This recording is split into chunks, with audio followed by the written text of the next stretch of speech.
The Bitcoin, a virtual decentralized currency that is the future of finance, or a ridiculous bubble, depending on how you view it. Pioneering libertarian geeks were once able to mine cheap Bitcoins in their spare PC cycles, doing verification calculations to quickly earn huge hordes of the virtual coin. But a ramping difficulty curve means newcomers now need weeks to earn just one. So the easiest option is simply to buy. And buying, they are. The price of a Bitcoin ramped up from $15 at the start of 2013 to peak at $266 earlier this month. That's as a media frenzy stoked demand. Tokyo-based Mt.Gox is the biggest exchange for Bitcoins, accounting for an estimated 70% of the global trade. That success has put a bullseye on its back, with a massive denial of service attack and subsequent panic selling, sending the virtual currency down as low as $50 a coin. But the company says it hasn't seen much of those actual euros or US dollars wired out of the exchange system, suggesting those bidders may return to the Bitcoin as confidence returns as well.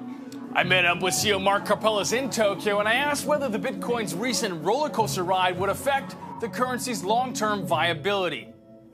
I doubt it will have any lasting effect. Well, of course, people who have invested in Bitcoin and just saw the price go down really fast probably feel like they need to sell their Bitcoins or don't want to play with this anymore. On the really long term, Bitcoin will rise eventually. What would you say is the real value of a Bitcoin? The real value of Bitcoin is price at which people are ready to buy Bitcoin, actually. Well, as we see things here, there's a good chance that Bitcoin will then rise again and will slowly adapt to a price in between the highest and lowest price we saw. What do you think will be, where can we be with Bitcoin in a year? Well, we don't even know what we'll be with Bitcoin in 1 month, so in 1 year it's really even more difficult to say. But it could be anywhere between $1,000 for a Bitcoin to 20, 30. The way Bitcoin works, the value should increase in time as long as more people are using it. It's still really early in the game, so it's really hard to tell how it's going to go.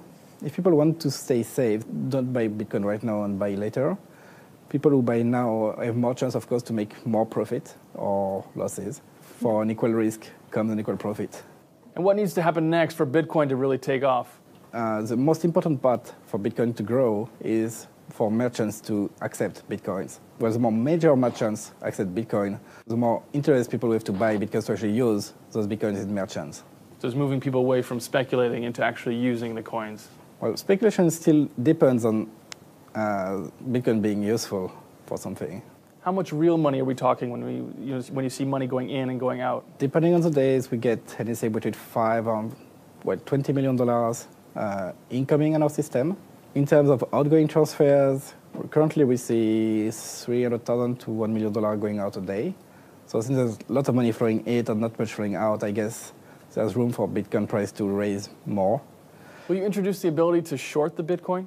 Well, we're working on this. The only issue with shorting is the legal side of things.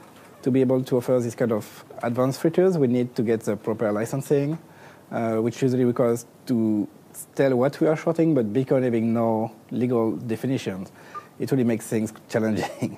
Do you foresee taking moves to limit volatility with, for example, a breaker like you might see in other exchanges? Well, it really depends. Large markets have a breaking system where if things move too fast, we'll halt the market. We're trying to see if it's a good idea or not for Bitcoin. And do you pay your employees in Bitcoins? Actually, we allow our employees to get part of their salary in Bitcoin if they want, but we don't recommend getting more, spending more on Bitcoins than you can afford. Finally, how risky is an investment in Bitcoins right now? Well, Bitcoin would quite qualify as a high-risk investment. If you buy Bitcoins, you should buy with keeping in mind that the value could be zero the day after.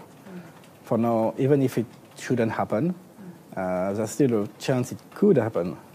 There's no guarantee, there's nothing behind Bitcoin trying to keep the market value high. And while there are more and more people buying Bitcoins, for now it's still a high-risk investment.